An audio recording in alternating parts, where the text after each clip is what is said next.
평강이 우리 모두에게 임하기를 예수님의 이름으로 축원해 드립니다. 오늘 말씀은 사도행전 13장 1절에서 3절 말씀을 근거로 주님의 비전으로 사는 삶이라는 제목으로 하나님 말씀 증거하겠습니다. 성령이 이끄는 교회 사도행전 강의 48번째 시간입니다. 사도행전의 가장 큰 핵심은 교회입니다.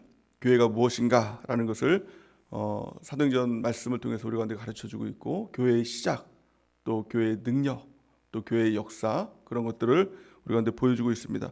교회를 한마디로 말하면 비전 공동체라고 이렇게 이야기를 할 수 있습니다. 하나님의 비전에 따라 움직이는 공동체가 바로 교회인 것입니다. 사람들은 누구라도 비전에 따라 인생을 삽니다. 세상 사람들과 하나님의 백성과 이 차이는, 세상 사람들은 세상의 비전을 따라 살아가죠. 잘 먹고 잘 살기 위해서, 또 행복하기 위해서, 성공하기 위해서, 더 좋은 아파트를 얻기 위해서 살기도 하고, 자녀의 어떤 행복을 위해서, 자녀의 성공을 위해서 살아가기도 하고, 그 어떤 세상에서 주는 비전들을 가지고 살아갑니다. 하지만 하나님의 사람은 주님의 비전을 가지고 살아가는 것이죠. 주님이 주인 아닙니까? 예수님이 주인이라고 이야기를 한다는 것은 이제는 내 비전이 아니라, 세상 비전이 아니라 예수님께서 원하시는 예수님의 뜻대로 예수님의 비전을 가지고 우리가 살아가겠습니다 라고 이렇게 고백하는 사람이 바로 저와 여러분인 줄 믿습니다. 성경은 이렇게 말씀합니다. 골로새서 3장 1절에서 2절 우리 같이 한번 읽어보겠습니다. 시작. 그러므로 너희가 그리스도와 함께 다시 살리심을 받았으면 위의 것을 찾으라. 거기는 그리스도께서 하나님 우편에 앉아 계시느니라. 위의 것을 생각하고 땅의 것을 생각하지 말라. 아멘. 위의 비전을 바라보며 살라는 것입니다. 땅의 비전을 보고 살지 말라라는 것입니다. 사실 그게 지혜인 것이죠. 그게 사실은 올바른 것이죠. 성경은 이렇게 말씀합니다. 땅에 있는 것들, 땅의 비전을 가지고 살아가는 것들, 그것은 잠시 보이다가 사라지는 안개를 의지하고 살아가는 것과 똑같다, 이렇게 이야기를 합니다. 성경은 이렇게 말씀합니다. 야고보서 4장 14절 우리 같이 한번 읽어보겠습니다. 시작. 내일 일을 너희가 알지 못하는도다. 너희 생명이 무엇이냐? 너희는 잠깐 보이다가 없어지는 안개니라. 아멘. 안개는, 우리 파주에도 이 안개가 많이 끼잖아요. 근데 안개는 어떻습니까? 막 잔뜩 뭐가 이렇게 있는 것 같지만, 또 이 햇빛이 비추면 한순간에 사라지는 것이 이 안개라는 것입니다. 세상의 모든 것이 이와 같다는 것입니다. 세상이 그것이 전부인 것 같지만, 행복이 전부인 것 같지만, 성공이 전부인 것 같지만, 우리가 원하는 무엇인가가 전부인 것 같지만, 그것은 잠깐 있다 없어지는 안개와 같다. 햇빛이 쬐면 한순간에 사라지는 그것이 바로 이 땅에 있는 모든 것이다라는 것을 말씀하고 있는 것이죠. 세상 비전 보고 살아가는 사람들은 그것 보고 살아가는 것입니다. 그러나 한순간에 그것들은 다 없어지는 것이다라는 것입니다. 영원한 것, 위의 것을 바라보고 예수님의 비전을 바라보고 살아가는 우리 모두가 되는 은혜가 넘치기를 바랍니다. 그렇다면 예수님의 비전이 무엇입니까? 예수님께서 바라봤던 것, 이 땅을 살면서 예수님께서 바라봤던 것이 무엇입니까? 또 우리 가운데 원하시는 것, 또 우리가 보고 우리 교회, 몸된 교회를 통해서 하나님께서 이루시고자 하는 것, 그 비전이 뭘까요? 성경은 한마디로 말하면 땅끝까지 복음 전하는 것, 이것이 예수님께서 바라보고 예수님께서 원하시는 그 비전이다라고 이렇게 말씀하고 있는데요. 마태복음 28장 18절에서 20절 우리 같이 한번 읽어보겠습니다. 시작. 예수께서 나와 말씀하여 이르시되 하늘과 땅의 모든 권세를 내게 주셨으니 그러므로 너희는 가서 모든 민족을 제자로 삼아 아버지와 아들과 성령의 이름으로 침례를 베풀고 내가 너희에게 분부한 모든 것을 가르쳐 지키게 하라. 볼지어다 내가 세상 끝날까지 너희와 항상 함께 있으리라 하시니라. 아멘. 참 놀라운 것은 예수님의 비전을 가지고 살아가면, 우리가 예수님께서 보여주신 비전을 다른 말로 하면 꿈이죠. 예수님의 꿈을 붙들고 살아가면 우리 주님께서 우리와 세상 끝날까지 늘 함께하여 주셔서 하나님께서, 주님께서 책임져 주시는 인생을 살게 해주시겠다는 것입니다. 우리가 우리 인생을 살 때, 우리가 어떤 성공을 위해 살 때, 행복을 위해 살 때, 우리가 원하는 목표를 위해서 살아갈 때 우리는 우리 인생을 책임질 수가 없는 것이죠. 그래서 성공을 위해 살아가면 다 성공합니까? 그렇지 않죠. 그 인생은 무너지는 인생이 되고 또 실패하는 인생이 되는 게 더 많지 않습니까? 왜 그렇습니까? 내 인생 내가 책임지지 못한다는 것입니다. 하지만 내가 주님을 위해 살면 주님은 나를 위해서 책임져 주시는 인생을 살게 된다라는 것입니다. 그래서 우리는 늘 주님을 위해 살아가는 삶, 그리고 주님은 우리를 위해서 살아가는 삶, 그 삶이 바로 비전의 삶이라는 것입니다. 주님을 위해서 주님의 비전을 바라보며 사는 삶, 또한 천국 복음을 위해서 살아가는 삶, 이것이 바로 주님께서 원하시는 삶, 주님이 책임져 주시는 삶이 될 줄을 믿습니다. 그런 의미에서 보면 사도행전은 바로 이 주님의 비전을 이뤄갈 때 어떻게 이뤄갈 수 있는가에 대해서 말씀해 주고 있는 것이 바로 사도행전인 것입니다. 가장 사도행전의 핵심적인 말씀이 사도행전 1장 8절 말씀이라고 전에 말씀을 드렸는데요. 우리 같이 한번 읽어보겠습니다. 사도행전 1장 8절 시작. 오직 성령이 너희에게 임하시면 너희가 권능을 받고 예루살렘과 온 유대와 사마리아와 땅끝까지 이르러 내 증인이 되리라 하시니라. 아멘. 오직 성령의 충만함을 받는 것입니다. 성령의 충만함을 받는 이유가 무엇입니까? 사람들은 성령의 충만함을 받으면 내 마음에 뭐 어떤 평강이 있고, 또 성령의 충만함을 받으면 무엇인가 예수님 잘 믿는 것 같고 여러 가지 다른 이유들이 있을 것입니다. 그런데 성경은 한마디로 말하면 성령이 너에게 임하시면 너희가 권능을 받게 될 것이다. 그리고 그 권능을 통해서 예루살렘과 온 유대와 사마리아와 땅끝까지 이르러 내 증인이 되리라. 그것이 무엇입니까? 예수님의 꿈을 이루는, 예수님의 비전에 동참하는 자가 될 것이다 라는 것입니다. 이게 참 멋진 인생인 것이죠. 이것이 바로 주님과 함께하는 삶, 주님의 비전을 이뤄가는 삶, 또 주님이 나를 책임져 주시는 그 삶, 그 비결이 되는 것입니다. 우리 모두가 성령의 충만함을 받기 원합니다. 그래서 주님의 권능을 받기 원합니다. 그래서 주님의 증인된 주님의 비전을 이루는 우리 모두가 되는 은혜가 넘치기를 예수님의 이름으로 축원해 드립니다. 사도행전 1장 8절 말씀, 이 말씀이 가장 핵심적인 말씀인데 여기는 지명이 나옵니다. 그 지명, 예루살렘, 또 온 유대, 사마리아와 땅끝까지, 이런 지명이 나오죠. 근데 참 놀랍게도 이 사도행전은 이 지명에 대해서 이야기를 하고, 또 이 전체적인 테마를 보면은 예루살렘, 또 온 유대, 또 사마리아, 또 땅끝까지 이르는 그 모든 과정들을 이 사도행전은 우리 가운데 보여주고 있는 것입니다. 그래서 1장에서 8절 말씀의 핵심이 바로 예루살렘과 온 유대 그리고 사마리아, 이 열거된 말씀이 바로 1장에서 7장까지가 예루살렘 복음이죠. 1장에서 7장, 그리고 8장에서 12장까지가 유대와 사마리아 복음에 대해서 이야기를 하고 있고, 오늘 시작하는 이 13장 말씀부터가 땅끝까지 이르러, 이 안디옥 교회를 통해서 땅끝까지 이르는 예수님의 비전이 완성되는 이 내용이 바로 오늘 시작하는 이 본문 말씀이다라고 이야기할 수가 있는 것입니다. 오늘 말씀을 통해서 예수님의 비전을 이뤄가는 공동체, 우리가 그 예수님의 비전을 이루기 위해선 반드시 이 공동체를 통해서 그 비전을 이뤄가는 것이죠. 내가 예수님의 비전을 이뤄야지, 내가 혼자서 복음 증거해야지, 이것으로는 안 된다는 것입니다. 예수님께서 예수님의 몸을 주시고, 또 이 몸을 통해서 예수님의 비전을 보여주시고, 또 그 비전을 통해서 나갈 수 있도록 인도해 주신다는 것입니다. 그래서 이 교회라는 것은 이 단순한 것이 아닙니다. 교회 다닌다, 또 교회에 속했다, 이것이 아니라 교회를 통해서 예수님의 뜻을 이뤄나가는, 예수님의 꿈을 이뤄나가는 그 도구로 우리가 쓰임받게 되는 것이다 라는 것입니다. 그래서 교회의 가장 큰 중요한 것이 무엇입니까? 비전입니다. 예수님의 비전을 이뤄가는 공동체가 되는가, 이것이 너무 중요한 것이죠. 오늘 본 말씀을 통해서 안디옥 교회를 통해서 예수님의 비전을 이뤄가는 공동체, 그 삶이 무엇인가를 세 가지로 통해서 우리 가운데 보여주고 있습니다. 우리가 그 삶을 살아가길 바랍니다. 예수님의 비전을 이뤄가는 그 삶, 예수님의 비전을 이뤄가는 그런 공동체, 교회를 이뤄가는 우리 모두가 되는 은혜가 넘치기를 예수님의 이름으로 축원해 드립니다. 가장 첫 번째, 주님의 비전으로 살아가는 삶이 무엇인가, 주님의 비전으로 살아가는 공동체가 어떤 공동체인가 성경을 보여주고 있습니다. 가장 첫 번째는 가슴이 열려있는 교회, 가슴이 열려있는 삶, 이것이 바로 주님의 비전을 이뤄나가는 가장 첫 번째 비결이 된다는 것입니다. 오늘 본 말씀에 보면 뭐라고 말씀하고 있습니까? 1절 말씀에 보니까 이렇게 말씀하고 있죠. 안디옥 교회에 선지자들과 교사들이 있으니 곧 바나바와 니게르와라 하는 시므온과 구레네 사람 루기오와 분봉왕 헤롯의 젖동생 마나인과 및 사울이라. 이 여러 종류의 사람들이 이렇게 열거되고 있습니다. 이들이 하나됨을 이뤘다라고 이렇게 얘기하고 있는데요. 이 사람들 한 사람 한 사람들의 모습을 보면 참 놀랍습니다. 첫 번째, 이 바나바라는 사람은 굉장히 부유했던 사람으로 성경을 기록하고 있습니다. 두 번째, 이 사울이라고 하는 사람은 학자죠. 그리고 이 바나바의 출신은 구브로고, 또 이 사울은 다소에서 태어난 굉장히 큰 학자, 이 당시 때 굉장히 큰 유명한 학자였다는 것을 알 수가 있고요. 또 세 번째, 니게르라는 사람이 있습니다. 니게르라는 것은 이 라틴어에서 나온 이 말인데요.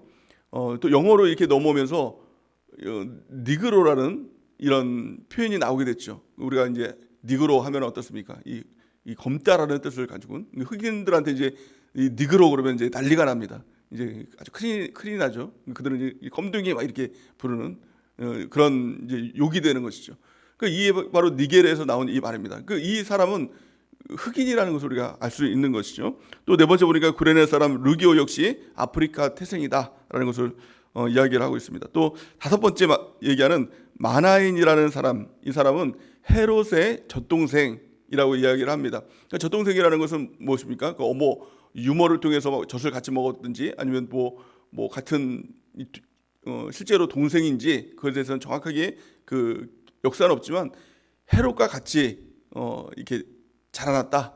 그러니까 헤롯과 이 형제 관계를 이룬다라고 이렇게 볼 수가 있는 것이죠. 근데 여기서 말하는 이 헤롯이 어떤 사람이냐면 이 사도행전 13장 말씀에 보면은 침례 요한을 이 목쳤던 사람, 죽였던 사람, 이 사람이 바로 헤롯입니다. 그러니까 이 교회로 보면은 원수죠. 그 원수의 동생인 것입니다. 젖동생인 것입니다. 그러니까 얼마나 이게 미움받을 수 있는 그런 사람입니까? 그럼에도 불구하고 이 사람도 교회 공동체의 한 일원이 됐다는 것입니다. 한 몸이 됐다는 것입니다.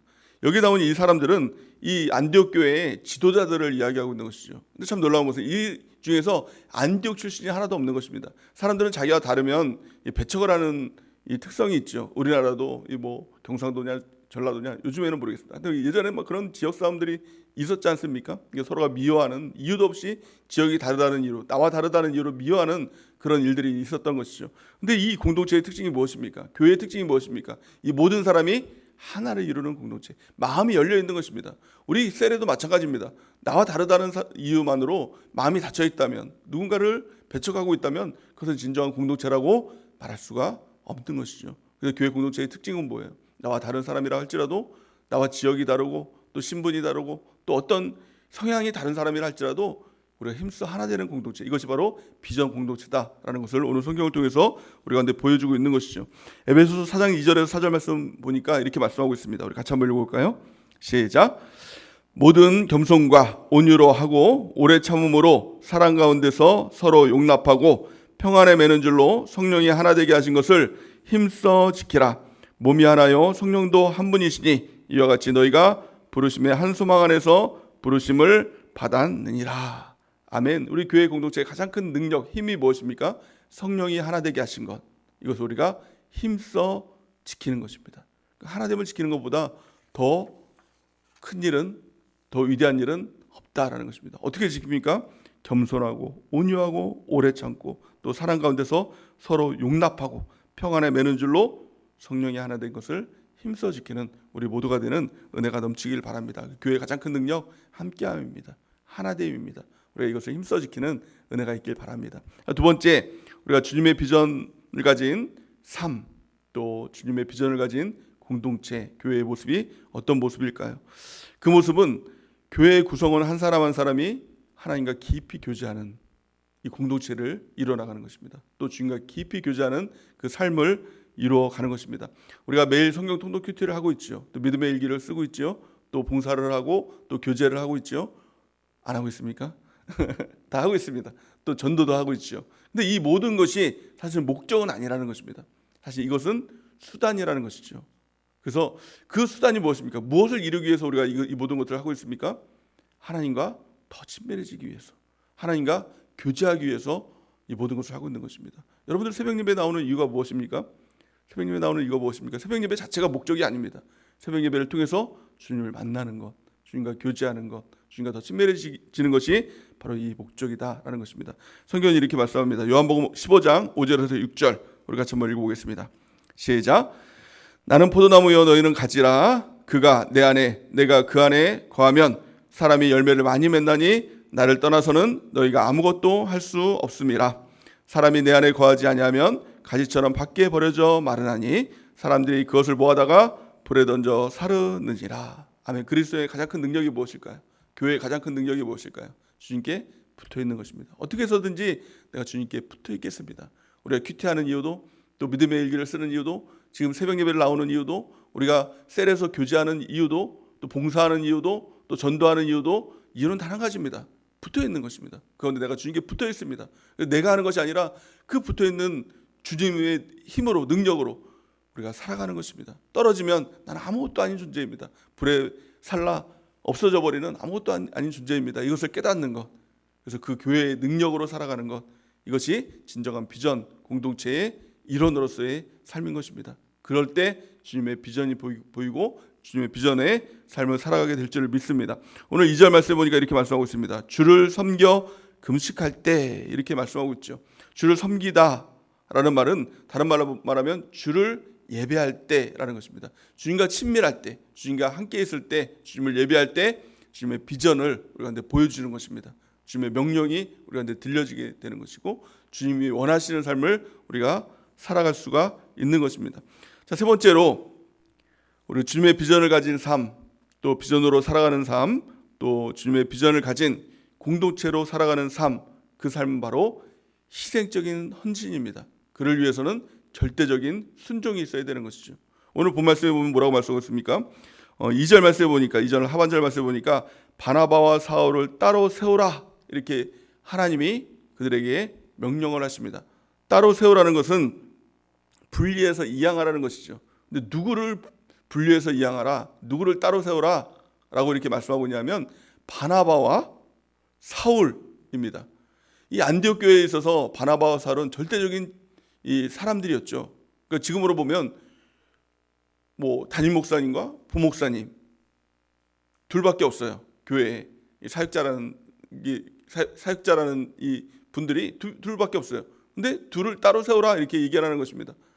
교회에 담임 목사님과 또 부목사님이 없어도 교회가 성립이 될 수 있을까요? 있다라는 겁니다. 있다라는 거예요. 그러니까 우리는 뭐 담임 목사님, 뭐 부목사님 꼭 있어야 됩니다. 이렇게 하지만 그러니까 하나님의 명령 가운데 둘을 따로 세워라, 보내라. 그럴 때 어떻습니까? 여러분들 같으면 어때요? 저도 막 이 명령에 정말 순종할 수 있을까? 담임 목사님 지금 당장 오늘 뭐 딴 교회 가라고 한다 그러면 저부터 안 된다 그럴 겁니다. 저부터 안 됩니다. 우리 교회 담임 목사님 없어 안 됩니다. 이렇게 할 수도 있겠죠. 그러나 이 안디옥 교회에서는 더욱더 이 바울과 사울이 없으면 안 되는 이 교회인데 하나님께서 따로 세우라라고 하니 그들이 그 명령에 절대적으로 순종해서 따로 세우는 것을 볼 수가 있는 것입니다. 교회의 주인은 그 누구도 될 수 없다는 것이죠.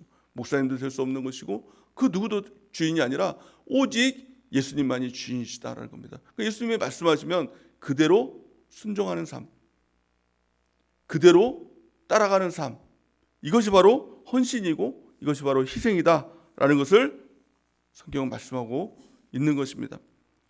사람은 오늘 본 말씀 보니까 뭐라고 말씀입니까? 두 사람을 따로 세우라고 하니까 어떻게 합니까? 고민도 안 합니다. 기도해 볼게요. 이런 말 안 합니다. 하나님의 명령이기에 이에 보내니라. 사람들은 이 중립적인 삶이 없다라는 것입니다. 누구든지 헌신하게 됐다는 것이죠. 어떤 사람은 돈에 헌신하는 사람이 있고, 어떤 사람은 권력에 헌신하는 사람이 있고, 어떤 사람은 취미에 헌신하는 사람이 있고, 또 어떤 사람은 내가 원하는 무엇인가 자녀에 헌신하는 사람이 있고, 다 헌신적인 삶을 살아간다는 것입니다. 헌신이라는 말이 무엇일까요? 그것을 다른 말로 말하면 우선순위라는 것입니다. 내가 우선순위로 두고 있는 것이 무엇인가라는 것입니다. 하나님께 헌신한다는 것은 하나님의 말씀에 우선순위를 둔다는 것이죠. 하나님의 명령에 우선순위를 둔다는 것이죠. 하나님께서 오늘 말씀하실 때 그대로 이에 보내니라. 헌신하는 삶을 우리가 사는 것입니다. 이 헌신하는 삶을 살기 위해서는, 우선순위의 삶을 살기 위해서는 나머지를 포기하는 삶을 살아야 된다는 것입니다. 그래서 예를 들어서 우리가 새벽 예배를 결단한다고 하면 잠을 포기해야 되는 것이죠. 그리고 무엇인가 주님을 위해 헌신하는 삶, 그 시간을 헌신한다고 하면 내가 좋아했던 시간들, 내가 원했던 시간들을 헌신하는 것입니다. 그러니까 내가 전도에 헌신합니다 라고 한다는 것은 전도의 시간을 드린다는 것이죠. 그러면서도 전도도 하면서 내가 했던 옛날에 봤던 드라마도 같이 보면서 또 잠도 자면서 또 놀면서 이걸 다 할 수 없다는 것입니다. 그러니까 무엇인가 내가 헌신하면 무엇인가를 포기해야 된다는 것입니다. 그래서 내가 하나님께 헌신한다라고 하면 세상의 것들을 하나씩 하나씩 포기하는 삶을 살아가는 것, 이것이 헌신의 삶인 것입니다. 그럴 때 우리가 주님의 비전의 삶을 살아갈 수가 있다는 것입니다. 오늘 말씀을 통해서 우리가 이제는 세상 비전이 아니라 주님의 비전을 바라보며 살겠습니다. 이 결단하고 살아가는 은혜가 있길 바랍니다. 그러기 위해서 절대적으로 필요한 거 교회입니다. 하나님은 교회를 통해서만 주님의 비전을 보여주시고 그 비전의 삶을 살 수 있도록 우리를 인도해 가신다는 것입니다. 그래서 가장 첫 번째, 우리 교회의 가장 큰 능력, 하나됨을 이뤄가는 것, 비전 공동체를 이뤄가는 것, 그것은 바로 하나됨입니다. 성령이 하나되게 하신 것을 우리가 힘써 지키는 것, 그러기 위해선 열린 마음이 필요한 것입니다. 우리 마음 가운데 저 사람은 안 돼 라고 하는 마음들, 이것들을 자꾸 끊어내야 되는 것이죠. 나를 없애야 됩니다. 그리고 하나 되는 것입니다. 나와 성향이 비슷한 사람, 또 내가 좋아하는 사람, 이런 것들이 없어야 되는 것입니다. 그래서 그 어떤 사람과도 마음이 열린 그 마음을 가져야 된다는 것입니다. 두 번째는 주님과 더 친밀해지는 삶, 늘 주님과 가까워지는 삶, 그 삶을 위해서 그 수단이 무엇이 됐든지 그건 상관이 없습니다. 그것이 기도가 됐던, 그것이 말씀이 됐던, 또 새벽 예배가 됐던, 또 그것이 주님과의 깊은 묵상이 됐던, 그 무엇인가 그것은 상관이 없습니다. 내가 오직 주님과 더 가까워지는 삶을 살아가겠습니다. 그것을 결단하고 그 삶을 살아가는 것입니다. 세 번째는 희생하는 것이죠. 우선순위를 두는 것입니다. 그리고 주님의 명령 앞에 절대적으로 순종하는 것입니다. 나의 가장 소중한 것이라 할지라도, 내가 이것 아니면 안 됩니다 라고 할지라도 그거 포기하면 결국엔 주님께서 주인이 되십니다, 주님께서 주인이십니다 라는 것들을 우리가 깨달아갈 수가 있는 것입니다. 그 삶을 결단하고 이제는 우리가 보는 것, 또 우리의 꿈, 이것이 나의 꿈이 아니라, 세상 꿈이 아니라, 세상 사람들이 가는 길, 넓은 길이 아니라 좁은 문으로 들어가는 것. 그 좁은 문이 무엇입니까? 예수님의 비전. 그 비전으로 우리가 들어가서 주님과 함께 동행하는 삶. 그래서 주님께서 우리와 함께 하시는, 세상 끝날까지 우리와 함께 하시는 그 놀라운 인생, 그 삶을 살아가는 은혜가 넘치기를 예수님의 이름으로 간절히 축원해 드립니다. 이제 우리 기도